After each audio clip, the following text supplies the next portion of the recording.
Hey everybody, welcome back to Magic Orthodoxy. My name's David, and this is a Magic Review.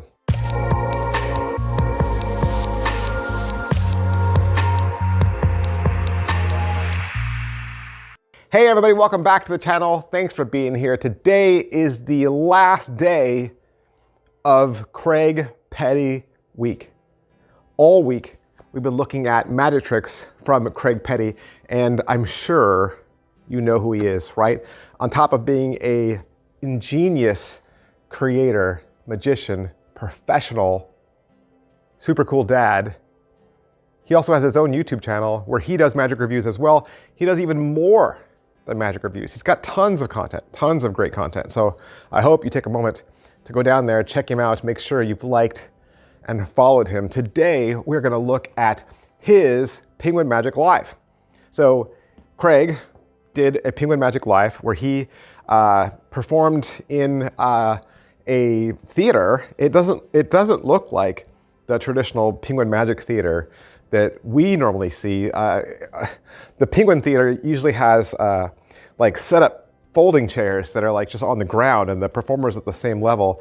When Craig's performing, the chairs are elevated like he's in a theater, and even the cameras are different. They have a split screen going on, but you'll still have the little one-on-one with Eric Tate in between where you get the explanations and you get some commentary. So a lot of cool things in this.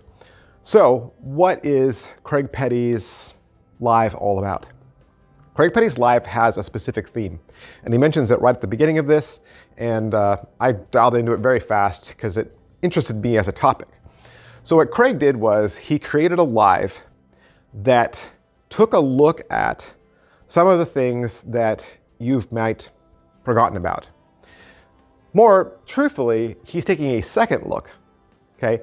A second look at some tricks that are perhaps already in your drawer. You know, you performed with them for a year or two and they're kind of older now and you've kind of moved on to new things.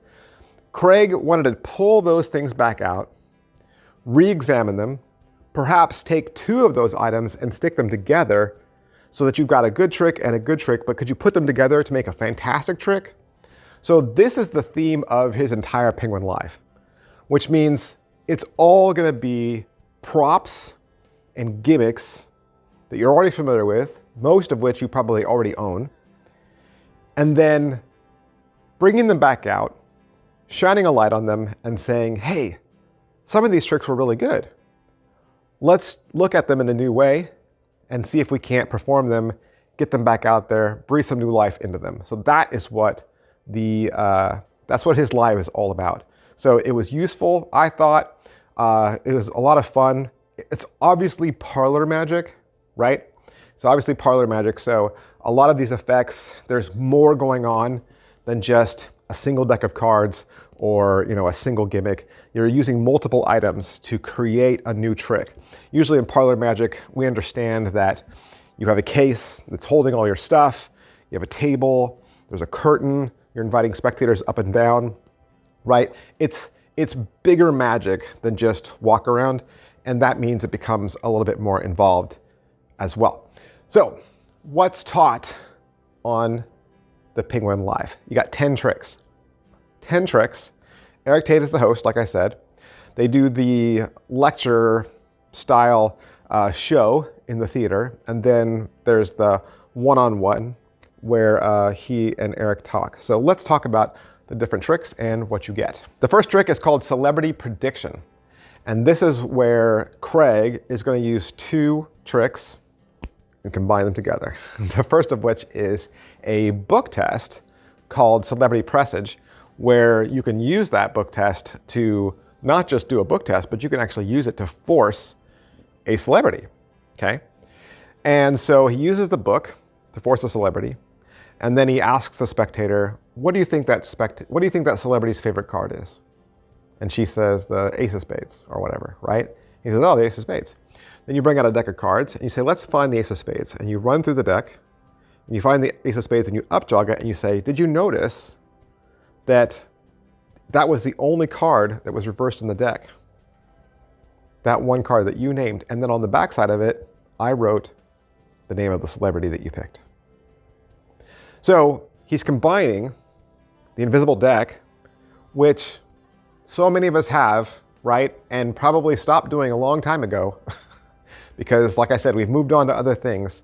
He's wrecked that invisible deck by writing a celebrity's name across the back, but then he's added to it by giving the invisible deck ending and then a kicker, right?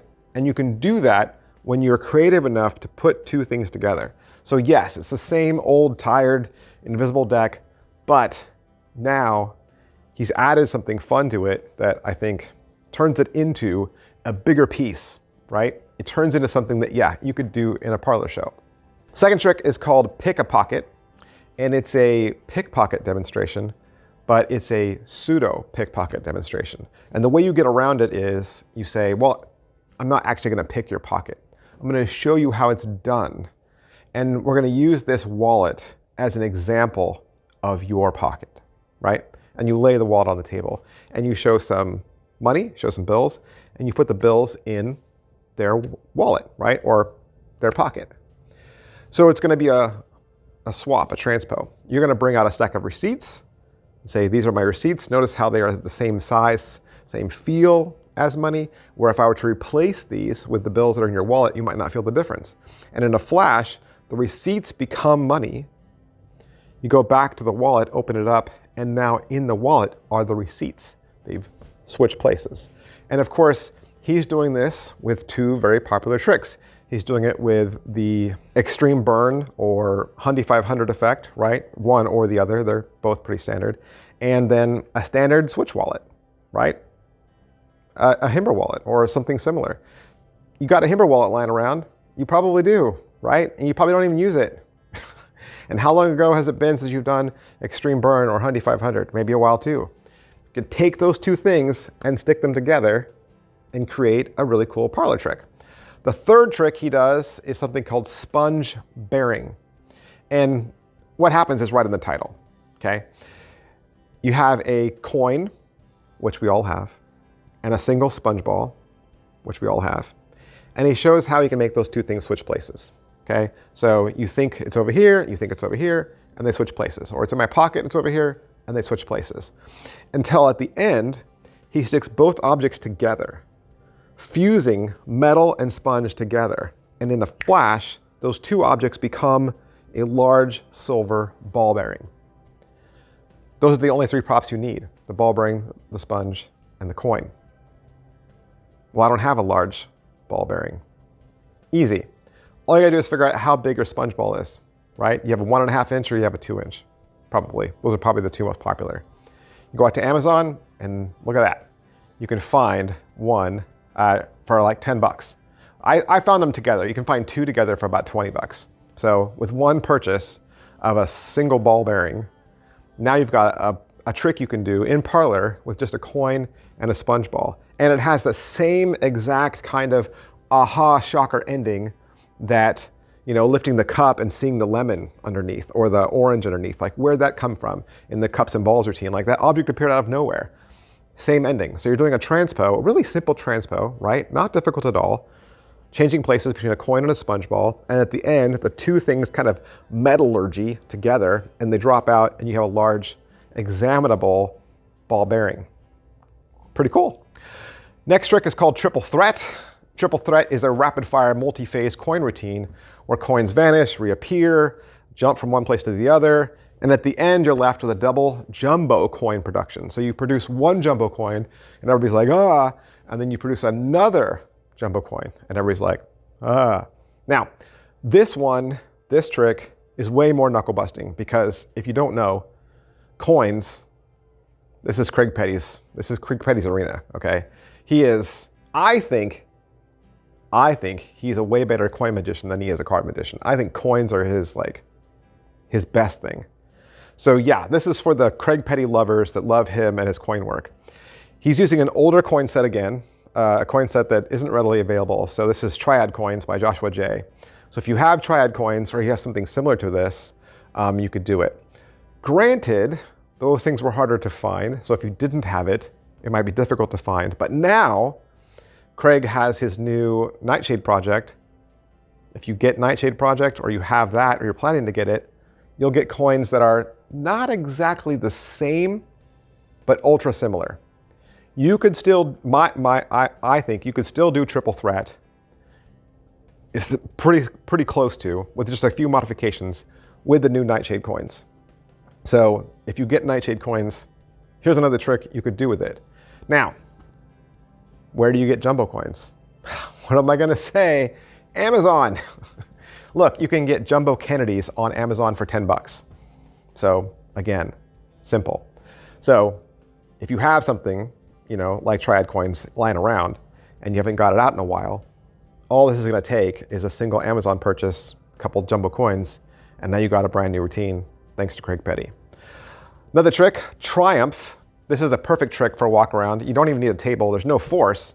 You can do it with any shuffled deck, and best of all, it has an extra phase at the end of a 4-of-a-kind production of a spectator's card. This is completely ungimmicked, ungaffed card trick, and it's a super nice offering.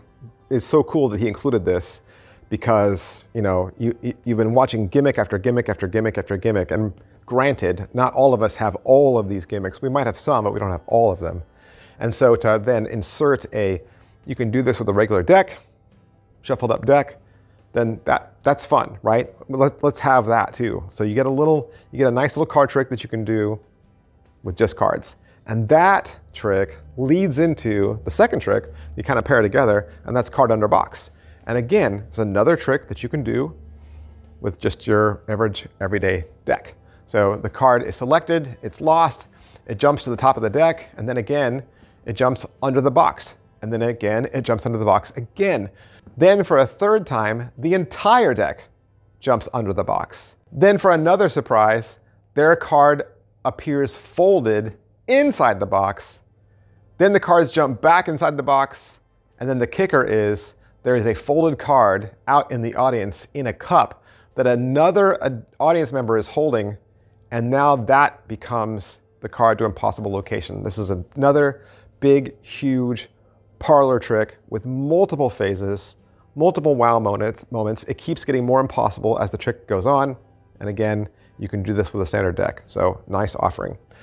Next trick after that is called Quivering Transpo. This is where a card is signed and folded, and it changes places with a coin that's in your wallet. So you bring out a wallet, you put a coin inside, give it to the spectator. Then you have a card that's folded, and in a flash, it becomes the coin. And then you open the wallet and they look inside, they see the folded card in there, they pull it out and open it up, and it's the same card. So pretty cool. So that is done with a Quiver Wallet. So again, this was a very popular gimmick. A lot of people bought Quiver Wallet a long time ago.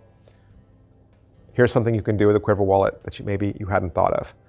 Then he has got a trick called Invisible Cards Across. It's a self-working cards across that uses 2 invisible decks. So he takes 2 invisible decks, and instead of doing the invisible deck routine, that would be what everybody would expect, which is probably what you think this is the only thing the invisible deck can do. He shows you, well, let's take 2 and let's see what that can create. And he creates a cards across routine. Who knew? Like, who would have thought of that? I never would have looked at an invisible deck and thought, oh yeah, I could use this for a cards across routine, right? And then the last trick is Forecast. And this is Craig's marketed any card at any number. In fact, Forecast is selling at the 1914 right now for $30. So you could buy Forecast from the 1914 for $30, or get Forecast included in this Penguin Magic, plus all the other stuff, for only 10 bucks more. No brainer, right? What do you think's better? Now, granted, the Forecast from 1914 comes with some gimmicks and some props, but Craig's gonna show you everything you need to do a Forecast at home. Slice and difficulty, how hard is this?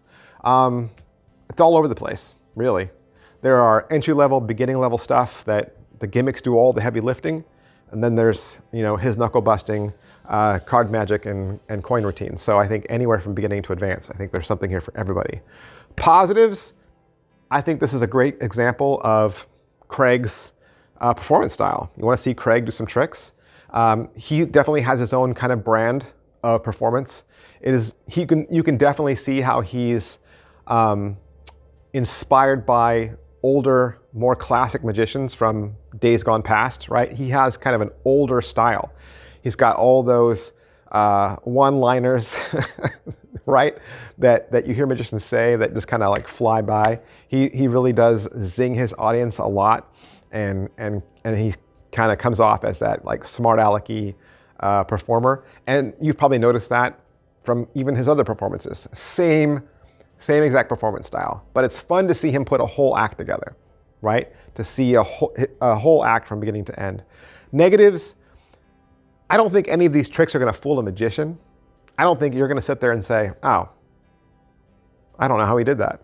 You probably will. Okay, I don't think these tricks are designed to fool magicians. And that's not how I base whether I think a trick is good or not. Okay, I know I'm here a lot, and I always rave tricks up, and I talk about how great tricks are. I'm never thinking in my head, this trick should fool a magician or it's not good. I never think that. Tricks are designed to entertain lay audiences, all right? If you can fool the lay audience, if you can fool 90% of the people out there, the trick is good, okay? The 10% who are magicians or who think more in a puzzle fashion, that's not your real world audience. That's not the person you're gonna see most often. So if you're hoping for tricks that are gonna fool magicians, that's not what you're gonna find here. But is it worth your money? It's only 40 bucks, and that's pretty much what all the Penguin Magic lives are. And $40 is the price of 2 downloads today. Really, I mean, downloads today, they're averaging 20 bucks. They used to be 10, right? And there might be still some downloads out there that are $9.99, but a lot of them now are 20. So to get 40 and you get 10 tricks that might breathe some life into some tricks you already have, that might be worth it to you. Obviously, after having watched my video, if you're saying to yourself, well, I don't own any of those props. Okay, that's fine. If you don't own any of those props, then this isn't for you. But if you do own some of those props and you're thinking, that'd be kind of cool to try these tricks out, these old classic tricks in a new way, then maybe you want to pick up Craig Petty's Penguin Live. So I think that's who this is for. I think, who is this for? It's for the people that buy lots of stuff. You buy all the gimmicks, and you buy all the gaffes that come out every year, and then you perform it for your usual suspects, right? But then it always ends up in a drawer. Craig's gonna encourage you to bring all that stuff back out and breathe some new life into it. So Craig Petty Live, available at penguinmagic.com. Thank you to Penguin Magic and Craig Petty for allowing me to have this so I could do the review for you, and I'll see you guys next time. Bye. Hey, would you like to learn a magic trick? You would? Did you know I have a second channel? That's right, I have a second channel where I teach beginning level magic tricks. Magic Channel Card Tricks is a place that you can go to learn tricks with ordinary items you can find around the house. Paper clips, rubber bands, pens, and of course, decks of cards. I teach beginning level card tricks, simple card tricks, simple card forces that anybody could learn. I also review magic kits. So if you go buy a magic kit from the store, your local Walmart or Target, or you get a magic kit for Christmas, I'll go over exactly what's inside. And I'll even teach you how to perform with some of those tricks that you get inside those kits. Plus, I'm even gonna give you video instruction to very simple, very inexpensive tricks that you can pick up at your favorite magic store. Sometimes you get those tricks and the instructions are just on a tiny little piece of typewritten paper and you have no idea how to do that trick. Don't throw that trick away. Don't put it in a box. Come back to Magic Channel Card Tricks and I will teach you how to use that trick as well. Or maybe you're not a beginner. Maybe you're not a beginner, but maybe you have a niece or a nephew or a little brother or sister that you could share this channel with them. This is a great, safe place, kid-friendly, where they can learn beginning level magic. Make sure you head on over to Magic Channel Card Tricks, give my videos a like, subscribe to that channel. Thanks for watching, guys. Thanks for being a part of Magic Orthodoxy.